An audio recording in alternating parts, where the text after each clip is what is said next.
SCP-307 Object Class Keter. SCP-307 is a creeping vine similar in appearance to the common English ivy, Hedera helix, save for the presence of greenish thorns on the stems and the tendency of the leaves to exhibit a purple hue. The vine puts down roots approximately every 30.5 centimeters, 12 inches. The roots can penetrate any porous material but not metal. Any part of the plant not connected to a root system is to be considered dead and safe to examine up close. SCP-307 appears to be carnivorous and seems to exhibit some degree of intelligence. When in the presence of a warm-blooded animal, hereafter referred to as the victim, it grows at a startlingly rapid rate in the direction of the animal, often growing 3 vines at a time in what appears to be a flanking maneuver. Upon contact, SCP-307 appears to paralyze the victim and then liquefy and drain all internal organs, musculature, and blood. The mechanisms by which it does this are presently unknown. They have, however, led to researchers calling it spider ivy. SCP-307 was first discovered by Agent Apocalimer in where he witnessed it rapidly growing up the trunk of a tree and consuming a nest of American robins. Further examination has revealed the prevalence of the plant throughout North America. It has shown itself to be highly resistant to any attempts at poison. This has included all commercially available herbicides, exposure to allelopathic plants, and formaldehyde.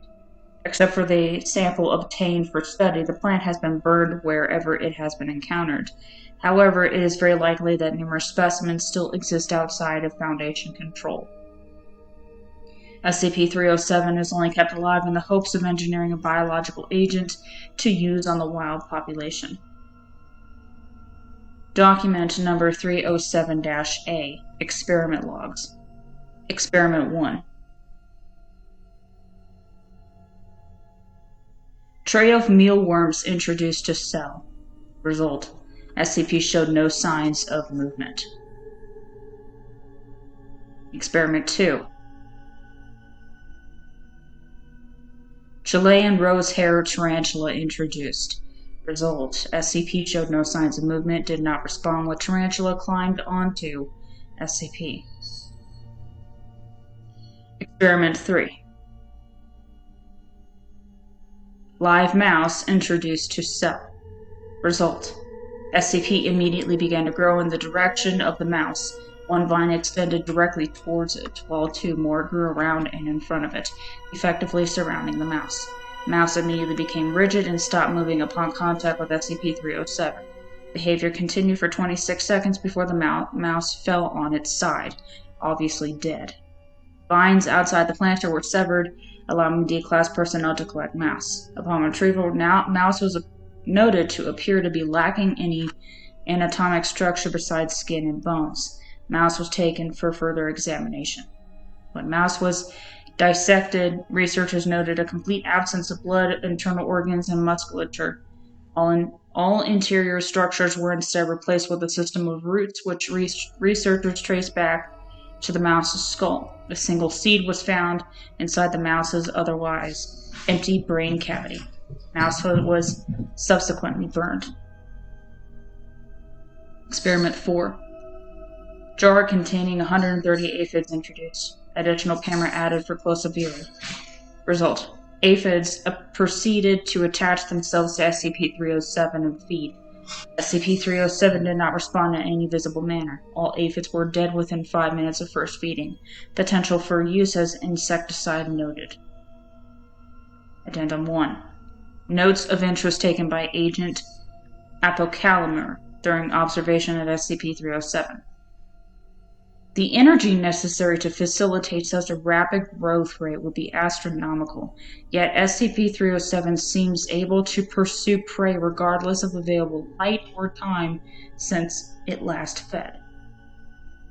The behavior exhibited by SCP-307 during Incident 307 would suggest the presence of some kind of botanical muscle. Examination of severed vines has revealed no structure that would conceivably serve this purpose. In light of Incident 307, SCP-307 has been upgraded to Keter class. Special Containment Procedures. SCP-307 is to be kept within a 0.5 meter square stainless steel planter within a hydroponic growth chamber equipped with remotely operated light and sprinkler.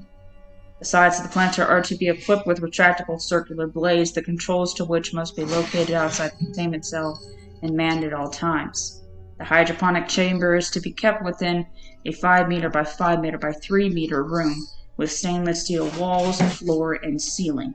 There are to be no windows in this room. All light will come from the hydroponic grow light, and any observation of SCP-307 is to be done over a security camera.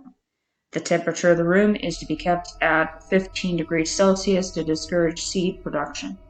If entry to SCP-307's room is necessary, it is to be done by remotely operated robots. Absolutely no living humans are to enter SCP-307's containment cell.